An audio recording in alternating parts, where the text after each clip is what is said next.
গত ৫ই আগস্ট ছাত্র জনতার ব্যাপক আন্দোলনের মুখে দেশ ছেড়ে পালিয়ে যেতে বাধ্য হন স্বৈরাচারী শেখ হাসিনা। ওই দিন ভারতের রাজধানী নয়াদিল্লিতে আশ্রয় নেন তিনি। সেখানে তার সাথে ছিল ছোট বোন শেখ রেহেনা। কথা ছিল তার সঙ্গে তিনি যুক্তরাষ্ট্রে চলে যাবেন, তবে যুক্তরাষ্ট্রে যাওয়ার সেই সুযোগ পাননি তিনি। ৫ই আগস্ট সন্ধ্যায় ওই বিমান ঘাঁটিতে তাদেরকে স্বাগত জানান ভারতের জাতীয় নিরাপত্তা উপদেষ্টা অজিত দোভাল।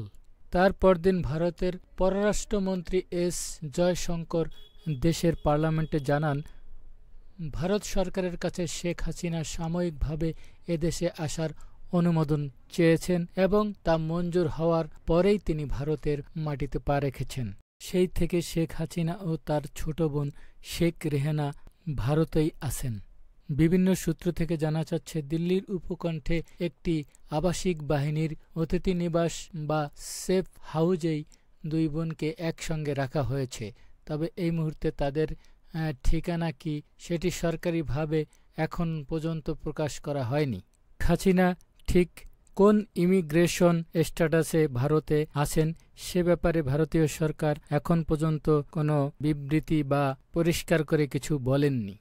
৫ই আগস্ট শেখ হাসিনা ভারতে আশ্রয় নেওয়ার পর সেখান থেকেই তিনি নেতাকর্মীদের সাথে ফোনের মাধ্যমে যোগাযোগ করে তাদেরকে দিক নির্দেশনা দিয়েছেন। এমন কিছু ভিডিও সোশ্যাল মিডিয়াতে ভাইরাল হয়েছে। এরপর তবে বিভিন্ন সূত্র থেকে জানা গেছে, ডক্টর ইউনূস অন্তর্বর্তীকালীন সরকারের প্রধান উপদেষ্টা হিসাবে শপথ গ্রহণের পরপরই নরেন্দ্র মোদীর সাথে প্রথমবারের মতো টেলিফোনে কথা বলেন। ডক্টর ইউনূস এটাও বলেন যে শেখ হাসিনাকে চুপ থাকতে হবে। তার কয়েক ঘণ্টা পরেই শেখ হাসিনা ও শেখ রেহানাকে একটি নিরাপদ বাড়িতে নিয়ে যাওয়া হয়েছে।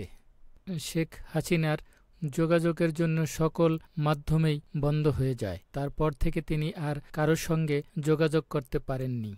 সূত্রটি আরও জানায়, শেখ হাসিনার ওই বাড়ি থেকে বের হওয়ার কোনো সুযোগ নেই বা অনুমতি মেলেনি। তারপর থেকে জনমনে প্রশ্ন, তবে কি শেখ হাসিনা ভারতে গৃহবন্দী হয়ে আছেন? এদিকে শেখ হাসিনার মেয়ে সায়মা ওয়াজেদ পুতুল বিশ্ব স্বাস্থ্য সংস্থার আঞ্চলিক পরিচালক হিসাবে দিল্লিতে অবস্থান করছেন, কিন্তু তিনি এখন পর্যন্ত তার মায়ের সঙ্গে দেখা করার সুযোগ পাননি। যদিও শেখ হাসিনা ১ মাসেরও অধিক সময় ধরে ভারতের আশ্রয়ে দিল্লিতে রয়েছেন। শেখ হাসিনা ভারতে পালিয়ে যাওয়ার পর ছেলে সজীব ওয়াজেদ জয় তিনি দিল্লিতে গিয়ে মায়ের সঙ্গে দেখা করবেন বলে জানিয়েছিলেন, কিন্তু এখন পর্যন্ত জয়কেও দিল্লিতে আসার অনুমতি দেওয়া হয়নি। শেখ হাসিনার সঙ্গে দিল্লিতে তার ছোট বোন শেখ রেহানাও রয়েছেন। যদিও রেহানা ব্রিটিশ নাগরিক, কিন্তু তিনি শেখ হাসিনার সঙ্গে সেখানে আটকে পড়েছেন। শেখ হাসিনা ঠিক কোন ইমিগ্রেশন স্ট্যাটাসে ভারতে আছেন সে ব্যাপারে এখন পর্যন্ত ভারত পরিষ্কার করেননি। তিনি কোনো বিশেষ ভিসায় ভারতের অবস্থান করছেন নাকি তাকে রাজনৈতিক আশ্রয় পলিটিক্যাল অ্যাসাইলাম দেওয়া হয়েছে কিনা এ ব্যাপারেও আনুষ্ঠানিকভাবে ভারত থেকে কিছু জানানো হয়নি। তবে ধারণা করা হচ্ছে ভারতে শেখ হাসিনা এই মুহূর্তে অবস্থানের ভিত্তিটা হলো ভারত ও বাংলাদেশের মধ্যে ২০১৮ সালের ১৫ই জুলাই একটি চুক্তি স্বাক্ষরিত হয়। ওই চুক্তির সমঝোতাপত্রের ১-এর এ ধারাতেই পরিষ্কার উল্লেখ করা আছে, উভয় দেশের ডিপ্লোম্যাটিক অফিসিয়াল পাসপোর্টধারীদের ৪৫ দিনের মেয়াদের ভিসা ছাড়াই বসবাসের জন্য ভিসা ফি রেজিম থাকতে দিতে দুই দেশ পারস্পরিকভাবে রাজি হয়েছে। এই সমঝোতা অনুযায়ী বাংলাদেশ ডিপ্লোম্যাটিক অফিসিয়াল পাসপোর্টধারীরা ভারতে ভিসা ছাড়াই ৪৫ দিন থাকতে পারবেন।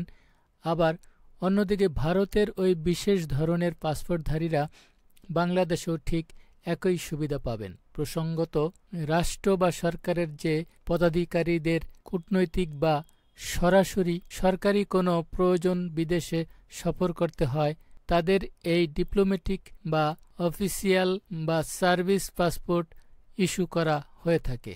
এর থেকে বোঝা যায় ভারতে শেখ হাসিনার অবস্থানের আর মাত্র অল্প কয়েকদিন সময় হাতে রয়েছে। এই সময় পার হলেই এরপরে বোঝা যাবে শেখ হাসিনা ঠিক কোন ইমিগ্রেশন স্ট্যাটাসে ভারতে রয়েছেন, সে ব্যাপারে পরিষ্কার হয়ে যাবে।